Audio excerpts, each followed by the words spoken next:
안녕하세요. 4월 11일 목요일 아침입니다. 말씀과 함께 새롭게 오는 소망의 아침을 시작하겠습니다. 셰인 클레어원은 겸손하신 예수님은 정복자가 아니라 어린 양으로 오셔서 온 세상과 역사를 움직이셨다라고 이야기합니다. 히브리서 2장 10절로 18절까지 말씀을 본문으로 하여 구원의 창시자, 고난의 위로자이신 예수님이라고 하는 주제로 함께 은혜를 나누기를 원합니다. 예수님은 구원의 창시자이신데 받으신 고난을 통해 온전하게 하심이 합당하다고 말씀합니다. 여기 창시자라는 말의 의미는 남들이 갈 수 있도록 처음으로 길을 열은 사람이라는 말입니다. 그 예수님이 고난을 통해 온전하셨다는 것은 예수님의 인격이나 성품에 대한 이야기가 아닙니다. 예수님은 인격과 성품이 온전합니다. 이것은 그의 사역에 대한 이야기입니다. 예수님이 고난을 통과해야 많은 아들들을 이끌어 영광에 들어가게 하는 사역이 온전하게 됩니다. 어제 보았던 5절로 10절의 논리는 다음과 같은 내용을 이야기합니다.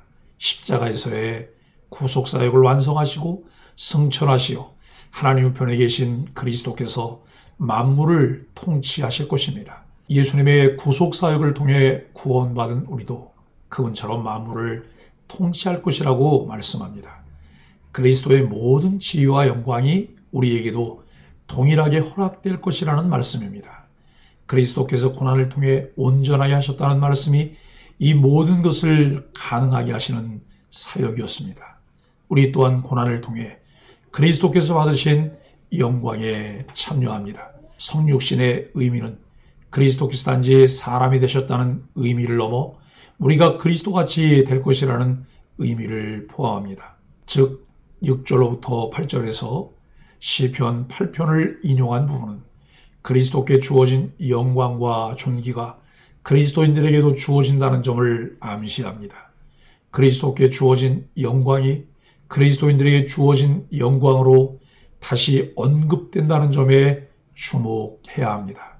그렇다면 하나님의 궁극적 의도는 우리가 환난 가운데 천사보다 못하게 보일지라도 결국에는 영광으로 인도되며 영광과 존귀로 관을 쓰신 그리스도의 지위를 공유하게 되는 것을 말합니다. 이와 같은 것을 잘 이해하고 배울 때 우리의 소망이 얼마나 풍성해지는지를 알게 됩니다. 그러므로 1장, 2장의 궁극적 관심은 예수님이 누구신지 어떤 일을 행하셨는지를 알려주는 기독론뿐 아니라 인간은 누구인지 왜 구원이 필요한지를 이야기해주는 인간론입니다. 히브리서 기자는 승귀하신 그리스도, 높아지신 그리스도에 대해 선언할 뿐 아니라 그 영광이 우리에게 주어졌다는 것을 언급하면서 환난과 박해와 죽음에 대한 두려움에 매여 있는 그리스도인들을 격려합니다. 11절로 18절에서도 비슷한 논리가 성립합니다. 우리가 온전하게 되는 것은 그리스도께서 사람이 되심으로 가능합니다. 우리가 온전하게 되는 것은 그리스도께서 형제가 되심으로 가능합니다. 우리가 온전하게 되는 것은 그리스도께서 대제사장이 되심으로 가능합니다. 하나님은 우리를 이기는 자리로 부르셨습니다. 이것이 그리스도인들의 운명입니다. 우리는 흘러 떠내려갈 것을 두려워할 수도 있습니다. 그러나 우리는 승리하는 자리에 이르도록 부름받았습니다. 하나님은 우리가 당하는 고난을 통해 그리스도의 승리가 나타나고 우리를 그 승리에 동참시키려고 부르셨습니다. 예수님은 구원의 시작이자 완성이십니다. 예수님이 고난을 당하신 이유는 하나님의 많은 아들을 구원의 영광에 참여시키기 위함입니다. 예수님은 죄의 종로로 타는 죄인들을 구원하시기 위해 친히 혈과 육을 입은 사람이 되셨습니다. 우리의 죄를 속량하시기 위해 사람으로 높아지셨습니다. 여기에 놀라운 사랑이 있습니다. 우리가 배워야 할 희생이 있습니다. 하나님은 만물을 창조하시고 보존하시는 분입니다. 그분은 당신의 아들 예수님을 고난에 내어주셨습니다. 10절로 16절은 예수님이 성취하신 일입니다. 구원의 창시자이신 예수님을 고난을 통해 온전하게 하시는 분이 그분의 뜻이었기 때문입니다. 주님이 이루신 온전함은 자신의 온전함이 아니라 택하신 자를 구원하는 그리스도의 직무에 대한 온전함입니다. 예수님은 자신을 위해서는 필요하지 않은 고난을 우리를 위해 당하셨습니다. 예수 그리스도와 그리스도인은 한 근원이신 하나님으로부터 났습니다. 이것은 주님의 성육신이 이루어낸 놀라운 신비입니다. 예수님의 속죄사역은 우리를 부끄러움의 자리에서 건져 주님과 형제가 되는 자리로 옮겨주셨습니다. 주님의 낮아지심은 우리의 신분을 죄인에서 형제로 바꾸었습니다. 예수님이 낮아지신 결과 우리의 영혼이 구원받고 새롭게 다시 태어났습니다. 예수님은 하나님이 주신 자녀들을 구원하시기 위해 혈과 육을 가진 그들과 똑같아지셨습니다.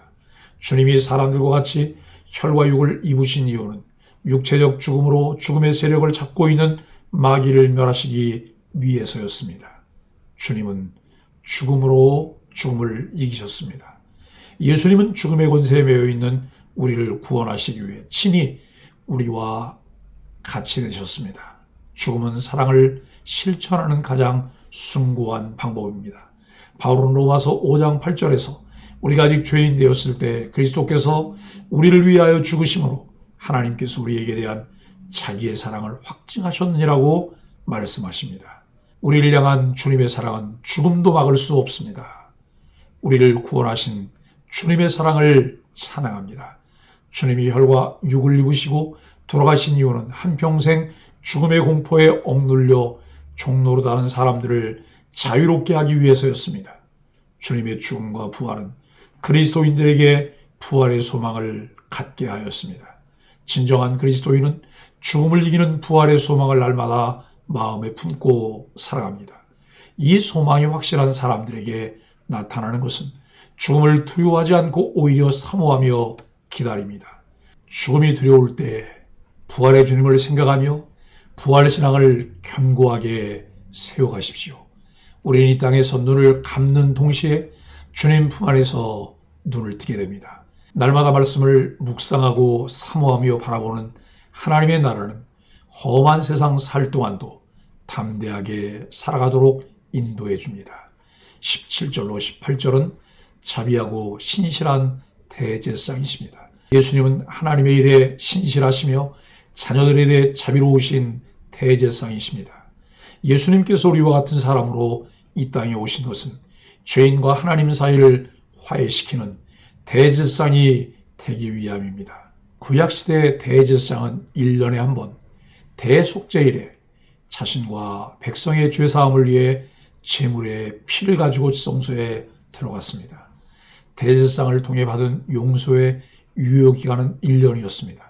그러나 예수님은 자기의 피를 단번에 제사를 드리심으로 영원한 속죄를 이루셨습니다.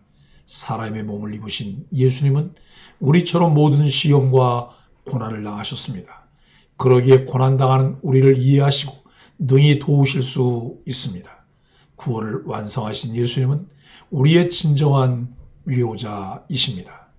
신실하고 자비로우신 대제사장 예수님은 형제들 즉 그리스도인들과 같이 되셨습니다. 그래야 하나님 백성의 죄값을 대신 갚으실 수 있기 때문입니다. 우리와 같이 되신 주님은 우리처럼 시험을 받아 고난당하신 분에게 시험받는 자들을 능히 도우실 수 있습니다. 사랑하는 소망의 가족 여러분, 주님은 우리에게서 멀리 떨어져 계신 분이 아닙니다. 우리의 아픔과 슬픔 한가운데로 들어오셔서 우리를 도우시는 분입니다. 예수님은 죄로 얼룩진 인생들을 위해 친히 사람이 되셔서 이 땅에 오셨습니다. 우리와 같아지셨습니다. 이것은 마귀를 멸하기 위함이며 우리를 형제의 반열에 올려주시기 위함입니다. 주님의 십자가 희생이 우리를 하나님의 자녀로 만들었습니다. 더 나은 그리스도인으로 살아가기 위해 진정한 위로를 받아 새 힘을 얻어야 합니다. 품격 있는 그리스도인으로 살아가기 위해서 주님의 낮아지심의 가치를 깨달아야 합니다. 그리고 십자가의 고난과 죽음을 통해 이루어진 부활의 소망을 품고 살아야 합니다. 주님은 우리를 위한 온전한 사역을 위해 부끄러움 없이 고난을 받으시며 낮아지셨습니다. 주님의 그 사랑을 알아갈 때 우리도 주님을 부끄러워하지 않고 낮아짐을 꺼리지 않고 낮은 자리에 서야 합니다. 그때 사망 권세의 종로로 닫은 인생이 부활의 인생으로 변화됩니다. 이제 부활하신 예수님을 바라보며 참된 위로를 받으며 믿음으로 살아가는 소망의 가족들이 되기를 예수 그리스도 이름으로 간절히 축복합니다. 함께 기도하겠습니다. 주님, 죄와 허물로 영원히 죽었던 우리를 위해 인간의 몸을 입고 친히 제물이 되셔서 완전한 속죄를 이루어 주시니 감사합니다. 다시는 죄의 종로로 가지 않고 주님 앞에 두려움과 부끄러움 없이 서게 하여 주옵소서. 시험과 역경을 모두 경험하신 주님의 도움으로 새 힘을 얻게 하여 주옵소서. 예수님의 이름으로 간절히 기도합니다. 아멘.